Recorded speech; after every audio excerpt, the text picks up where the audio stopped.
तमिलनाडु में नई सरकार बनी नहीं कि विवाद शुरू हो गया। राष्ट्रगीत और राष्ट्रगान पर सीपीआई ने जताई आपत्ति। रविवार 10 मई को तमिलनाडु की नई सरकार का गठन हुआ। तमिलनाडु के 13वें मुख्यमंत्री के तौर पर विजय ने शपथ ली, लेकिन इस शपथ ग्रहण को लेकर विवाद शुरू कर दिया गया है और विवाद करने वाली पार्टी सरकार के घटक दल से है।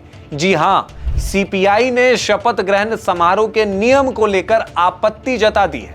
असल में सीपीआई के नेता एम वीर पांडियन ने कहा कि सरकारी समारोह में प्रोटोकॉल में तमिलनाडु राज्य गीत को सबसे पहला स्थान दिया जाना चाहिए। शपथ ग्रहण समारोह में सबसे पहले राष्ट्रगीत, उसके बाद राष्ट्रगान और सबसे अंत में तमिलनाडु राज्य गीत बजाया गया।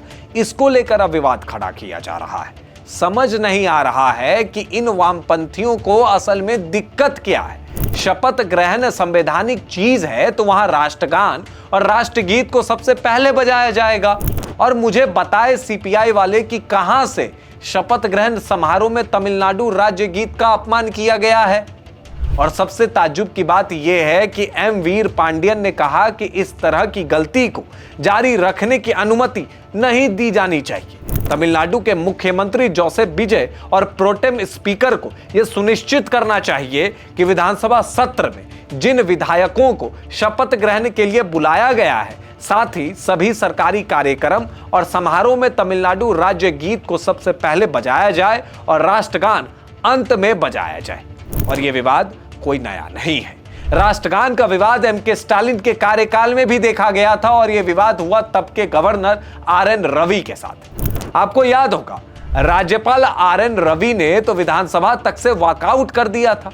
उनका सीधा तर्क था कि जब भारत एक है तो संवैधानिक मंचों पर राष्ट्रगान को सर्वोच्च प्राथमिकता क्यों नहीं। लेकिन तब की स्टालिन सरकार और उनके साथी दलों का अड़ियल रवैया देखने को मिला और अपनी इस बात पर अड़े रहे कि राज्य का गान पहले होगा और राष्ट्रगान बाद में।